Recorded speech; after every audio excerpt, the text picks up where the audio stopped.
दोस्तों स्वागत है आपका मेरे YouTube चैनल इंग्लिश बाबू पर। और आज मैं फिर हाजिर हूँ आपके साथ एक नई स्टोरी लेकर। और दोस्तों आज जो स्टोरी मैं आपके लिए लेकर आया हूँ ये एक शॉर्ट मॉरल स्टोरी है। बहुत ही अच्छी और बहुत ही अच्छी मॉरल के साथ ये कहानी है। कहानी सुनने में आपको मज़ा आएगा।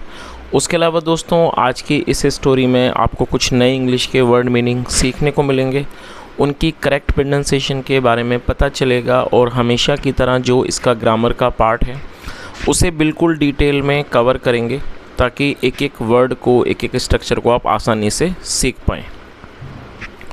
तो चलिए दोस्तों आज की इस कहानी को हम शुरू करते हैं और सबसे पहले कहानी का टाइटल देखते हैं।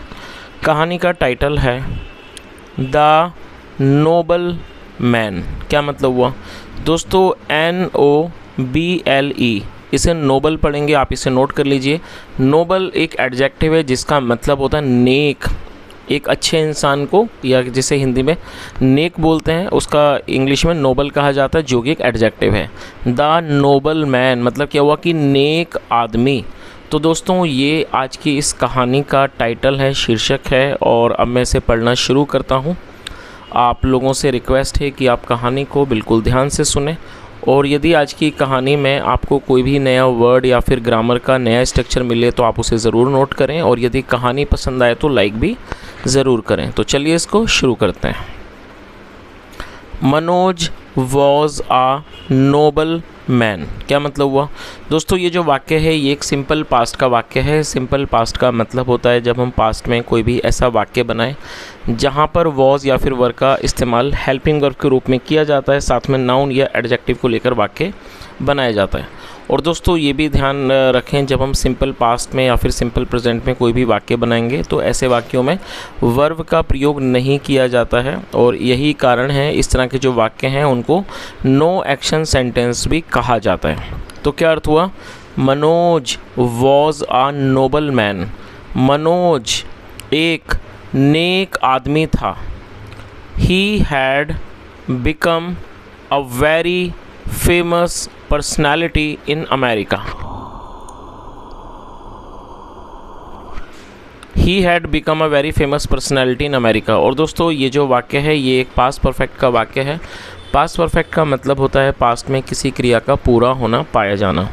वह आया था, वह गया था, मैं खाना खा चुका था, मैं उससे मिला था। इस तरह के वाक्य जहाँ वाक्यों की टेल पर आया था, गया था, लिया था, दिया था जैसे शब्द होंगे तो इस तरह के जो वाक्य हैं उनको पास्ट परफेक्ट का वाक्य कहा जाता है। और जब हम पास्ट परफेक्ट में कोई भी वाक्य बनाते हैं तो उन वाक्यों में हैड का इस्तेमाल हेल्पिंग वर्ब के रूप में किया जाता है, साथ में वर्ब की थर्ड फॉर्म लगाई जाती है। तो इस लाइन का क्या अर्थ हुआ? ही हैड बिकम। दोस्तों आप इसे नोट कर लीजिए, BECOME। बिकम का मतलब होता है बनना, और ये फर्स्ट फॉर्म है, सेकंड फॉर्म है बिकेम, और थर्ड फॉर्म भी है बिकम। तो ये जो आप देख रहे हैं ये फर्स्ट फॉर्म भी है, साथ में थर्ड फॉर्म भी है, और इसको यहाँ पर थर्ड फॉर्म के रूप में इस्तेमाल किया गया है। तो इस लाइन का क्या अर्थ हुआ? ही हैड बिकम, वह बन चुका था। अ वेरी फेमस, एक बहुत मशहूर, पर्सनैलिटी मतलब व्यक्ति, इन अमेरिका, एक अमेरिका में। तो इस पूरी लाइन का क्या अर्थ हुआ कि ही had become a very famous personality in America, मतलब वह अमेरिका में एक बहुत ही कह सकते हैं प्रसिद्ध या कह सकते हैं मशहूर एक वो व्यक्ति या कह सकते हैं शख्सियत, या इसको व्यक्ति भी कह सकते हैं, व्यक्ति बन चुका था। He once visited India for some important work. क्या मतलब हुआ दोस्तों? ये जो वाक्य है ये एक पास्ट इंडेफिनिट का अफर्मेटिव वाक्य है। और जब हम पास्ट इंडेफिनिट में कोई भी अफर्मेटिव का वाक्य बनाते हैं तो वहाँ वर्ब की सेकंड फॉर्म का यूज़ किया जाता है।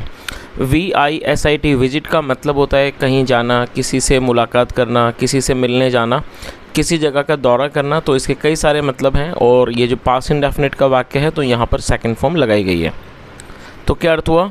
ही वंस मतलब एक बार, विजिटेड इंडिया मतलब एक बार वह इंडिया मतलब कि भारत गया, या कह सकते हैं उसने भारत का दौरा किया फॉर सम इम्पॉर्टेंट वर्क, किसी महत्वपूर्ण काम के लिए। तो पूरी लाइन का क्या अर्थ निकला, he once visited India for some important work, मतलब एक बार उसने भारत का दौरा किया, या कह सकते हैं एक बार वह भारत आया किसी महत्वपूर्ण काम से, महत्वपूर्ण काम के लिए। After completing his work he went to his native place. क्या अर्थ हुआ, आफ्टर कंप्लीटिंग हिज वर्क। दोस्तों आप इस चीज़ को नोट कर लें, जब हम आफ्टर, बिफोर, विदाउट और फ्रॉम का यूज़ करेंगे तो यदि उसके बाद हमें वर्ब का यूज़ करना है तो हमेशा ही वर्ब की फोर्थ फॉर्म का यूज़ किया जाता है। मैं इसे रिपीट कर देता हूँ, आफ्टर, बिफोर, विदाउट और फ्रॉम के बाद हमेशा ही वर्ब की फोर्थ फॉर्म का इस्तेमाल किया जाता है। तो यहाँ पर आफ्टर के बाद फोर्थ फॉर्म लगाई गई है। कंप्लीट का मतलब होता है किसी काम को पूरा करना, और ये फोर्थ फॉर्म है। आफ्टर कंप्लीटिंग हिज वर्क, अपने, हिज मतलब अपने, वर्क मतलब काम, अपने काम को पूरा करने के बाद he went to his native place. दोस्तों ये जो वाक्य है ये भी पास्ट इंडेफिनिट का अफर्मेटिव वाक्य है, जहाँ पर सेकंड फॉर्म लगाई जाती है, गो मतलब जाना, और सेकंड फॉर्म वेंट। और दोस्तों आप इसे नोट कर लीजिए, NATIVE, इसको नेटिव पढ़ेंगे, ये एडजेक्टिव है। नेटिव प्लेस का मतलब होता है ऐसा स्थान जहाँ पर व्यक्ति का जन्म हुआ हो, जहाँ पर उसने अपना जीवन, एक लंबा जीवन गुजारा हो, उसकी परवरिश हुई हो, तो ऐसे स्थान को नेटिव प्लेस कहा जाता है, जिसे जन्म स्थान भी हम कह सकते हैं या फिर मूल स्थान। तो क्या अर्थ हुआ, आफ्टर कंप्लीटिंग हिज वर्क, अपने काम को पूरा करने के बाद, he went to his native place, वह अपने जन्म स्थान पर गया। वन डे, एक दिन, ही विजिटेड हिज स्कूल, और ये विजिट का मतलब ऑलरेडी बताया मैंने आपको, कहीं जाना, और सेकंड फॉर्म विजिटेड। एक दिन उसने अपने स्कूल का दौरा किया, कह सकते हैं एक दिन वह अपने स्कूल गया। Which had now turn into a ruin. दोस्तों RUIN, रुइन का मतलब होता है खंडर। रुइन का मतलब बर्बाद भी होता है, इसका मतलब खंडर भी होता है। और इस वाक्य में हेड के साथ थर्ड फॉर्म लगाई गई है। टर्न का मतलब बदल जाना, तो ये भी पास्ट परफेक्ट का वाक्य है। तो क्या अर्थ हुआ इस लाइन का, which had now turn into a ruin मतलब जो अब खंडर में बदल चुका था। तो इस पूरी लाइन का क्या अर्थ निकला कि एक दिन वह अपने स्कूल गया, which had now turn into a ruin, जो अब खंडर में बदल चुका था। ही रिमेंबर्ड समथिंग। दोस्तों रिमेंबर का मतलब होता है याद आना, याद करना, और ये पास्ट इंडेफिनिट का अफर्मेटिव वाक्य है, तो यहाँ सेकंड फॉर्म लगाई गई है। ही रिमेंबर्ड समथिंग, उसे कुछ याद आया। And went to a little cottage, cottage मतलब झोपड़ी, और वो एक छोटी झोपड़ी पर गया। दैट वॉज लोकेटेड, जो कि स्थित थी, इन फ्रंट ऑफ द स्कूल, जो कि स्कूल के सामने स्थित थी। और दोस्तों लोकेटेड को आप नोट कर लीजिए, स्थित होने को लोकेटेड कहा जाता है। तो इस तरह से पूरी लाइन का क्या अर्थ हुआ कि उसे कुछ याद आया, और वो he went to a little cottage, वो एक छोटी झोंपड़ी के पास गया।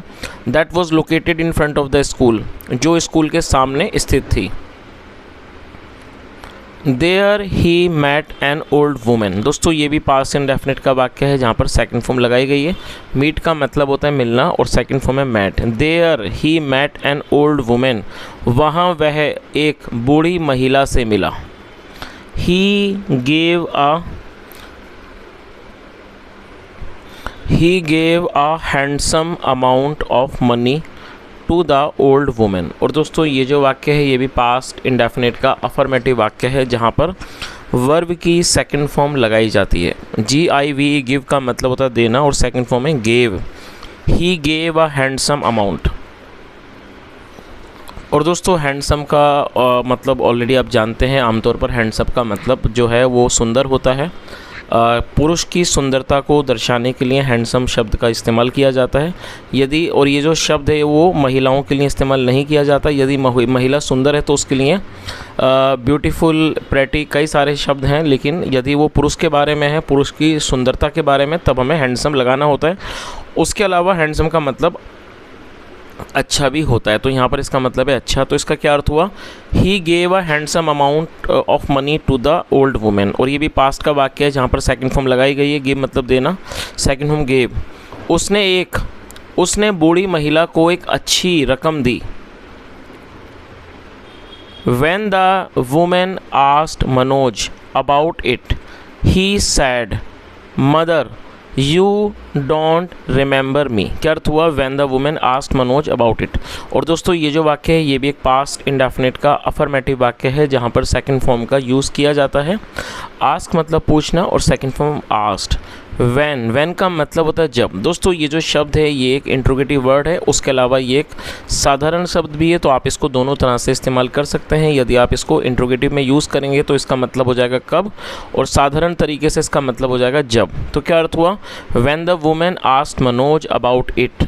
अबाउट इट मतलब इस बारे में। जब महिला ने मनोज से इस बारे में पूछा, ही सैड उसने कहा, मदर यू डोंट रिमेंबर मी।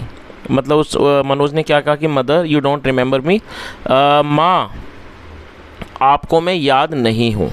और दोस्तों कहीं ना कहीं ये कहानी पढ़ाते हुए मुझे एक मूवी के बारे में याद आ रहा है जो मैंने काफ़ी समय पहले देखी थी।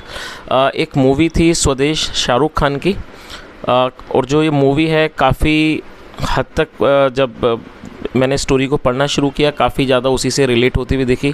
उस मूवी के अंदर भी यही दिखाया गया कि जो उस मूवी के अंदर जो किरदार है वो एक साइंटिस्ट हैं जो यूएस में जॉब करते हैं और वो इंडिया आते हैं, अपने गांव जाते हैं और वहाँ उन लोगों से मिलते हैं। तो कहीं ना कहीं कहानी सुनाते हुए मुझे उस मूवी का ध्यान आया।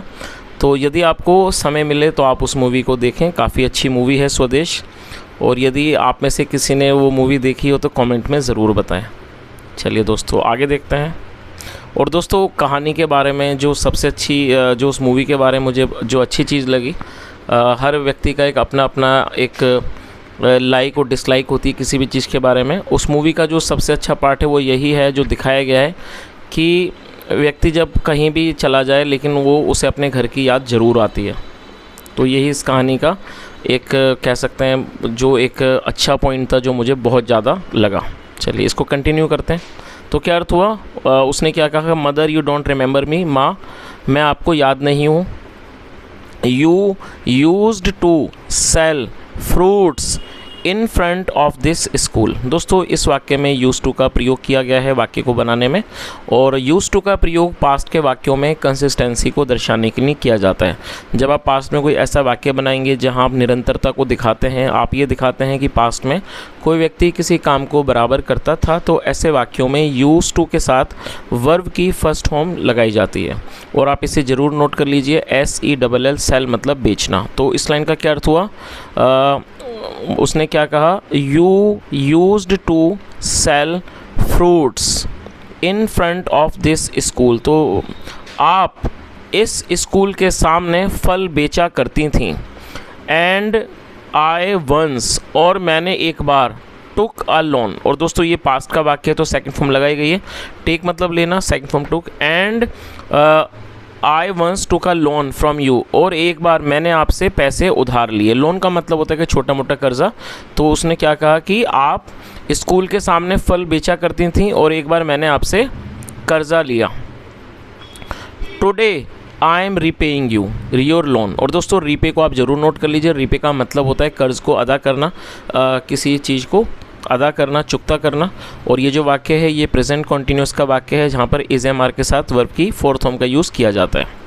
तो उसने आगे क्या कहा कि today I am repaying your loan, मतलब आज मैं आपको कर्जा वापस कर रहा हूँ, लौटा रहा हूँ। The old women blessed Manoj. और दोस्तों ये भी पास्ट इंडेफिनिट का वाक्य है जहाँ पर सेकंड फॉर्म लगाई गई है। ब्लेस का मतलब किसी को आशीर्वाद देना और सेकंड फॉर्म में ब्लेस्ड। तो क्या अर्थ हुआ? The old women blessed Manoj, बूढ़ी महिला ने मनोज को आशीर्वाद दिया। चलिए तो दोस्तों इस तरह से ये छोटी सी कहानी यहीं पर ख़त्म होती है, बहुत ही अच्छे से मॉरल के साथ। वैसे यहाँ पर कोई मॉरल मेंशन नहीं किया गया है, लेकिन यदि मैं कहानी पढ़कर ही मॉरल के बारे में बात की जाए तो मॉरल बहुत ही सिंपल है, जो हम आसानी से समझ सकते हैं कि मॉरल यही है कि व्यक्ति को किसी भी व्यक्ति का एहसान नहीं भूलना चाहिए। जैसा यहाँ पर हमने देखा कि जब वो बच्चा था जो उस स्कूल में पढ़ता था तो उसने कभी उनसे फल बेचती थी उनसे उसने कभी पैसे लिए थे, लेकिन उस बच्चे को वो बात याद थी और जब वो यूएस से वापस आया तो उसे वो बात याद थी और उसने उनको एक अच्छी खासी रकम दी, जिससे जाहिर सी बात है वो उनकी मदद करना चाहता था। तो यही कहानी का मॉरल है कि परोपकार करें, दूसरों की मदद से कभी पीछे ना हटें। और दोस्तों उसके अलावा यदि आपको आज की ये कहानी अच्छी लगी हो तो आप इसको ज़रूर लाइक करें, शेयर करें, चैनल को भी ज़रूर सब्सक्राइब करें। और दोस्तों आज मैं आपको एक छोटी सी इन्फॉर्मेशन देना चाहूँगा। मेरे एक जानकार हैं जिनका एक यूट्यूब चैनल है शे क्लासेस के नाम से। और दोस्तों ये जो चैनल है ये अपने चैनल पर मैथ से रिलेटेड कंटेंट बनाते हैं। तो यदि आप इंटरेस्टेड हैं तो आप इस चैनल को एक बार ज़रूर जाके देखें, विजिट करें, क्योंकि ये मैथ से रिलेटेड वीडियोस बनाते हैं। मैं एक बार चैनल के बारे में आपको बता देता हूँ। जो चैनल है उसका नाम है शे क्लासेस, स्पेलिंग है SHAY शे, उसके बाद क्लासेस CLASSES। तो आप इसे जाके एक बार यूट्यूब पर देखें। तो दोस्तों ये आज का एक छोटा सा वीडियो था। यदि आपको अच्छा लगा हो तो ज़रूर लाइक करें। और दोस्तों जो भी आपका सुझाव हो इस कहानी के बारे में, जो भी आप कहना चाहें, आपका स्वागत है। यहाँ तक सुनने के लिए thank you so much. Have a nice day and bye.